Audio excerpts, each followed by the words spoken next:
आरजीकर अस्पताल में होता है खिलौना का। टीयर गैस दिया, बम फेंका, उसके बाद हम भागे आए। कोलकाता में लेडी ट्रेनी डॉक्टर के साथ जो कांड हुआ है, कोलकाता के लोग पूरी तरह से सहमे हुए हैं। वहाँ के लोग पूरी सच्चाई को जानना चाहते हैं कि आखिर पूरी सच्चाई क्या है, क्या हुआ था उस रात। अब जब मामला हाई कोर्ट में जाता है तो हाई कोर्ट ने भी मामला को संज्ञान दे दिया है। और जब पश्चिम बंगाल की सरकार यानी कि पुलिस जो भी वहाँ की एसआईटी गठन है उससे जब पूछा जाता है तो वहां से ये जवाब आता है, वहां से जब सवाल जवाब किया जाता है, कुछ पूछताछ किया जाता है तो उन लोगों ने बताया। आइए देखते हैं क्या पूछताछ होता है। पश्चिम बंगाल की सरकार एसआईटी से पूछा गया कि आपको लाश कब मिली थी, आपने पोस्टमार्टम कब किया, आपने लाश को घर वालों को कब दिया, तथा यह भी पूछा गया कि आपने घर वालों को 3 घंटा वेट क्यों कराया। पुलिस ने वहां का क्या जवाब दिया है। जब पूछा गया कि आपको लाश कब मिली थी तो पुलिस ने बताया कि 6 बजे करीब लाश मिली थी। फिर पूछा जाता है कि आपने माता पिता को 3 घंटे तक वेट क्यों कराया। जब पूछा जाता है कि पोस्टमार्टम आप लोग कब कराए, और फिर पूछा जाता है कि आप लोग एफआईआर कब दर्ज कराए। एफआईआर दर्ज कराए तो जवाब आया कि 11 बजे करीब एफआईआर दर्ज कराए। यहाँ पे मामला जो है कि पूरी तरह से उल्टा हो चुका है। मामला यह उल्टा हो चुका है कि लगभग हर केस में सही चीज क्या रहता है, पहले लाश वगैरह मिलती है तो उसका एक पंचनामा भरा जाता है, उसके बाद जो है कि एफआईआर दर्ज किया जाता है, उसके बाद पोस्टमार्टम वगैरह की जितने भी सब प्रोग्राम मामला सब होता है वो आगे किया जाता है।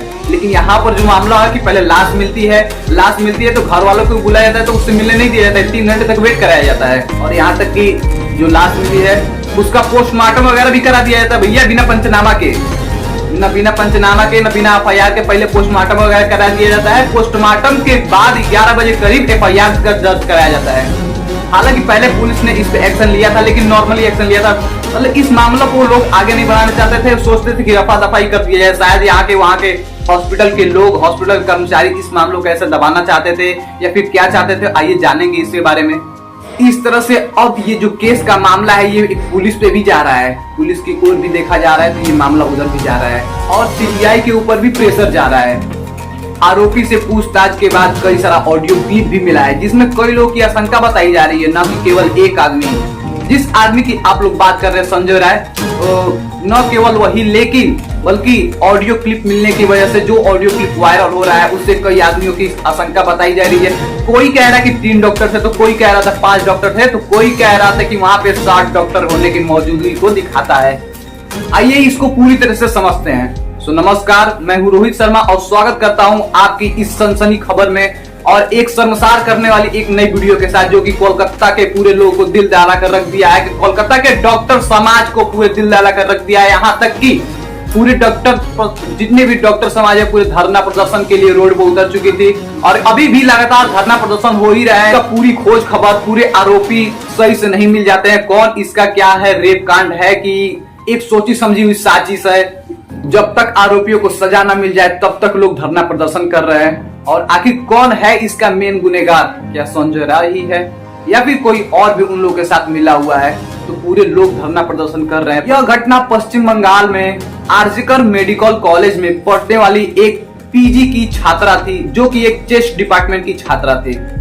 पीजी सेकेंड ईयर की छात्रा चेस्ट डिपार्टमेंट में पढ़ाई करती थी, जो कि बहुत ही मेधावी छात्रा थी और ऐसा कहा जाता था कि वो अपने स्टार्टिंग समय एक मेधावी छात्रा थी। उस रात ट्रेनी डॉक्टर सेमिनार हॉल में सोई थी। जैसे नॉर्मली सारे लोग सोते हैं वैसे ही सोई थी। ऐसे नॉर्मली सारे लोग सोते हैं तो ऐसे चेहरे के ऊपर ऐसे हाथ करके ऐसे सोते थे, उसी तरह लेडी नॉर्मली सोई थी। लेडी डॉक्टर अपने सीनियर और जूनियर के साथ खाना खाने के बाद जब पर सेमिनार हॉल में सोने जाती हैं तो सोई रहती है, नॉर्मली सोई रहती है। तो 2 बजे के करीब कोई डॉक्टर जाता है, शायद उनको जगाने की क्या करते, तो कोई डॉक्टर जाता है तो वो नॉर्मली देखता है तो शायद वो पूरी तरह से देख नहीं पाता है। वो नीचे का पार्ट था वो शायद वो नहीं देख पाया, कोई डेस्क या मेज से ऐसा रखा गया था कि वो शायद ना दिख पाए, तो वो नहीं दिख पाया तो नॉर्मली वो आ गया, ठीक है। फिर उसके कुछ देर बाद कोई एक और कर्मचारी जाता है वहां पे देखने के लिए। जब वो जो हादसा देखता है, जो मामला देखता है, तो वो देखकर दंग रह जाता है। उसने देखा था कि डॉक्टर की महिला का जो शरीर था वो पूरी तरह से अर्धनग्न अवस्था में था। शरीर से कई जगह से ब्लड बह रहे थे, आंखों से, नाकों से तथा उनके प्राइवेट अंगों से ब्लड बह रहे थे। नीचे का शरीर पूरी तरह से अर्धनग्न था। यह खबर पूरे हॉस्पिटल में मच गई और वहां के डॉक्टर समाज में पूरी अफरा तफरी मच गई और यह बात पूरी सोशल मीडिया पे वायरल होने लगी। 9 अगस्त सुबह 10:53 पे घर वालों को कॉल किया जाता है। घर वालों को कॉल किया जाता है तो घर वालों को कॉल कर किसी अनजान व्यक्ति ये बोलता है कि आपकी बेटी की तबीयत खराब है, आप लोग हॉस्पिटल आ जाइए। माता पिता ये सोचने लगे कि अभी तो कल रात 11 बजे करीब हम लोग से नॉर्मली बात हुई थी, सब कुछ ठीक ठाक बताया, अचानक आज कैसे हॉस्पिटल, कैसे तबीयत खराब हो गया। फिर इतना करके फोन काट दिए थे। फिर घर वालों ने कई बार फोन लगाने की कोशिश की, कई बार कॉल लगाया, तो कई बार कॉल लगाने के बाद में फिर फोन रिसीव हुआ तो फिर उधर से जवाब आया कि आपकी बेटी ने अपनी जीवन लीला समाप्त कर ली है, यानी कि आपकी बेटी जो है कि मर चुकी है। इतना सुनते ही माँ बाप के होश उड़ जाते हैं, उनके पैरों तले जमीन खिसक जाती है। माता पिता घबराते हुए तुरंत हॉस्पिटल की ओर चल देते हैं। हॉस्पिटल में जाने के बाद माता पिता को 3 घंटे तक वेट कराया जाता है। माता पिता जब बोले कि हमको मिलने दीजिए तो उन लोगों से मिलने नहीं दिया। उन लोगों को 3 घंटे तक बाहर बैठाया गया और बोले कि आप लोग रिलैक्स कर लीजिए, पानी पी लीजिए, थोड़ा सा आराम कर लीजिए। शायद हॉस्पिटल के कर्मचारी ये चाहते थे कि यह जो मामला है ये अंदर ही खत्म हो जाए। शायद यह चाहते थे कि वो उस मामला को जो है कि पूरी तरह से सोशल मीडिया पे ना जाए या फिर कोई खोज खबर इसकी ना हो, मतलब शायद मामला को वो लोग दबाना चाहते थे। हर वालों को जब मिलने का मौका दिया गया तो उन लोगों ने जब हादसे को देखा, जब मामले को देखा, उस दृश्य को देखा तो वो लोग समझ गए कि आखिर ये दृश्य क्या हुआ। कोई मौत नहीं हुई है बल्कि बर्बरता की पूरी हदें पार कर दी गई है और जो लड़की के साथ हुआ शायद घर वालों ने समझ गया और इसके आगे वो लोग कुछ कह नहीं पाए। घर वालों को मुआवजे जो रूप में मिलता तो उन लोगों ने मुआवजे को ठुकरा दिया और घर वालों ने बोला कि आप लोग इसकी जांच पड़ताल कीजिए, आप लोग इसकी सीबीआई जांच कराइए। अब तो मेरी एकलौती ही बेटी थी, अब चली गई, अब क्या ही कर सकते हैं हम, तो इसकी पूरी तरह से जांच पड़ताल कीजिए। सीसीटीवी से पता चलता है कि वहां पे एक ब्लूटूथ डिवाइस मिलता है। ब्लूटूथ डिवाइस एक गाना वगैरह सुनने वाला होता है, आप लोग अच्छी तरह से जानते हैं। तो ब्लूटूथ डिवाइस मिलता है जो कि एक टूटी हुई अवस्था में रहता है। जब उसको कनेक्ट कराया जाता है तो उनमें से कर्मचारी एक संजय रॉय को बताया जाता है। संजय रॉय कौन है? तो संजय रॉय कोलकाता पुलिस कल्याण बोर्ड के सिविक वॉलंटियर थे और उनका हॉस्पिटल में हमेशा अक्सर आना जाना रहता था और शायद वो मरीजों को लेकर आते जाते, शायद वो पैसों के लिए भी काम करते थे। संजय रॉय के घरों के बारे में पता लगाया जाता है तथा उसके बारे में जब खोज खबर लिया जाता है तो संजय रॉय के जूते पर ब्लड के निशान मिलते हैं। 10, 11, 12, 13 अगस्त तक पुलिस इस मामले की जांच पड़ताल करती है, लेकिन शायद वो लोग इस मामले को उस नजरिए से नहीं देख रहे थे, एक नॉर्मल नजरिए से देख रहे थे। 13 अगस्त के बाद यह मामला जो है कि सीबीआई को सौंप दिया गया।